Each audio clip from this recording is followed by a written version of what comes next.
Aegon's Conquest, where Aegon I conquered most of Westeros. Together with his sisters, he subdued 6 of the 7 kingdoms, only being resisted by Dorne. Not all the continent had to be taken by conquest, as some regions and houses actively supported House Targaryen, and others submitted voluntarily. The war began in 2 BC when Aegon Targaryen and his two sister wives, Rhaenys and Visenya, landed with fewer than 1,600 men at the mouth of the Blackwater Rush. Upon the highest hill, Aegon started construction of the Aegon Fort, a wooden moat and bailey fort as his first claim to the mainland of Westeros. The Targaryens were supported by houses Celtigar, Massey, and Valerion.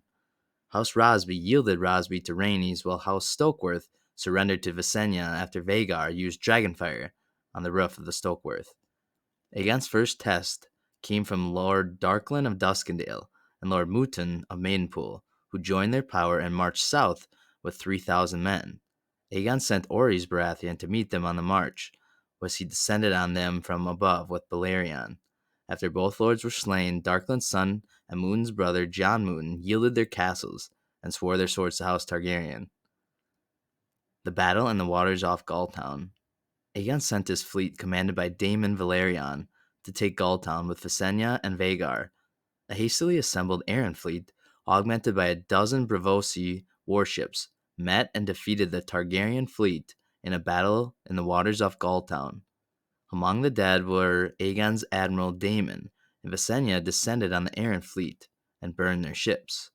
Rebellion broke out on the Three Sisters when the sistermen renounced their allegiance to House Arryn of the Eyrie and declared their queen to be Lady Marla Sunderland. The burning of Harrenhal.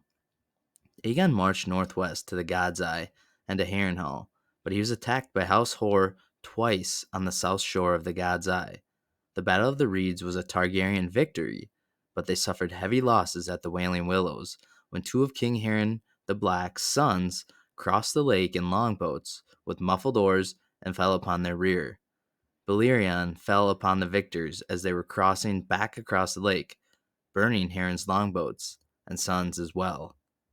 Harren summoned the River Lords to defend Harrenhal, but they rose against the Hoares under the leadership of Lord Edmund Tully of Riverrun. One by one, the River Lords joined their strength to Aegon, with Edmund being the first to do so. Suddenly outnumbered, King Harren the Black took refuge in a supposedly impregnable stronghold.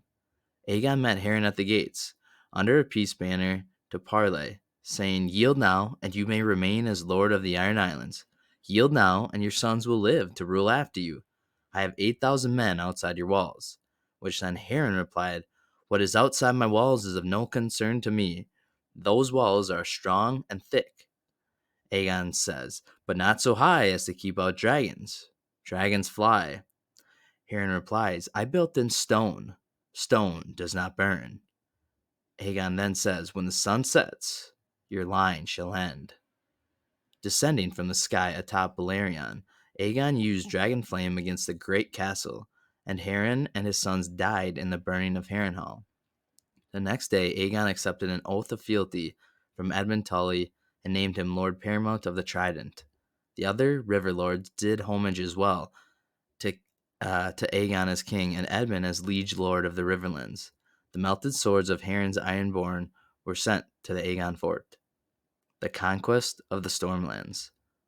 While Aegon dealt with Harrenhal, the greater part of his host crossed the Blackwater Rush, heading south for Storm's End, under the command of Orys Baratheon, with Queen Rhaenys Targaryen accompanying him astride Meraxes. While the Storm King, Argilac Durrandon, gathered his bannermen to Storm's End, pirates from the Steppe Zones raided Cape Wrath, and the Dornishmen from the Red Mountains attacked the Dornish marshes. Lords Arrow, Fell, and Buckler, bannermen of Argilac the Arrogant, surprised the advanced elements of Orys' host as they were crossing the Wendwater, cutting down more than 1,000 men before retreating back into the trees. Rhaenys unleashed Meraxes and set the forest ablaze, killing Lord Arrow. Word of King Harren's end reached Storm's End. Argilac rode north to meet his foes in the field. After being advised through Rhaenys' Renaissance, Orys Baratheon fortified a strong position on the hills south of Bronze Gate and waited for Argilac's Stormlanders. In what became known as the Last Storm, Argilac attacked the Baratheon and Targaryen forces during a howling gale. The Storm King and his knights broke through Ori's center during their third charge, but they then faced Queen Rhaenys. Meraxes' dragon flame killed the personal guard of Argilac, who was thrown from the saddle. Orys offered him to yield, but Argilac cursed him instead. After Orlys slew the wounded Storm King in single combat, the Stormlanders threw down their swords and fled. His daughter, Argilla Durrandon, barred the gates of Storm's End and declared herself the Storm Queen. The castle's soldiers, however, eventually delivered her to Orys' camp. Orys took Argilla as his wife and chose the words and sigil of House Durrandon for the new House Baratheon. Aegon named Orys the Lord Paramount of the Stormlands and made him Lord of Storm's End. Following the death of Harren the Black and Harrenhal, Aegon sent his sister Queen Visenya to demand the submission of Crackclaw Point. Its lords understood they had no chance, so they laid down their swords at her feet, and Visenya took them as her own men, and they would owe no fealty but to the Iron Throne. They bent the knee to her without qualm, and in return, she promised them that they would be direct vassals of the Targaryens. The conquest of the Westerlands and the Reach. Meanwhile, the two great western kings made common cause and assembled their own armies. From Highgarden marched Mern Gardner, king of the Reach, with a mighty host from the Reach. Beneath the walls of Golden Grove, he met Loren Lannister, king of the Rock, leading his own host from the Westerlands. Together they commanded the mightiest host ever seen in Westeros, an army 55,000 strong, including over 5,000 knights. The two kings did not linger at Golden Grove, marching north. Advised of their coming in his camp beside the God's Eye, Aegon gathered his own forces and advanced to meet them. He commanded only 1/5 the men and was able to more quickly move his host. At the town of Stony Sept, both his queens joined him with their dragons, Rhaenys from Storm's End and Visenya from Crackclaw Point. The two armies came together amongst the wide open plains south of the Blackwater Rush. House Gardner commanded the center of the allied army with House Lannister, the right, and House Oakfort, the left. The charge of their knights began to break the Targaryen army, but Aegon and his sisters attacked from the air with their dragons. Over 5,000 died in this field of fire, and tens of thousands were wounded. Mern and his kin were all mortally wounded from the battle, ending House Gardner. Loren managed to escape, but he and the Lannister bannermen yielded to Aegon after being captured the following day. Loren was named Aegon's Warden of the West. Aegon marched at once for Highgarden, hoping to secure its surrender. He found the castle in the hands of its steward, Harlan Tyrell, who yielded the castle without a fight and pledged his support to Aegon. In reward, Harlan was granted Highgarden and named Warden of the South and Lord Paramount of the Remainder. The submission of the North. Aegon's next planned to secure Old Town, the Arbor, and Dorne, but while at Highgarden, he learned that Torrhen Stark, king in the north, had crossed the neck with an army of Northmen, some 30,000 strong. In response, Aegon and his queens gathered the lords and knights who had already yielded to House Targaryen. When Torrhen's Northmen reached the Trident, they found a Targaryen host half again their size of the south, including men from the Reach, the Riverlands, Stormlands, and Westerlands. Some northern lords wanted to attack, while others wanted to fortify Moat Cailin. Brandon Snow offered to assassinate the sleeping Targaryen dragons. With Harrenhal and the Field of Fire in mind, however, Torrhen instead sent Brandon with maesters to negotiate a peace. The following day, Torrhen crossed the Trident and yielded to Aegon, becoming Lord of Winterfell and Warden of the North.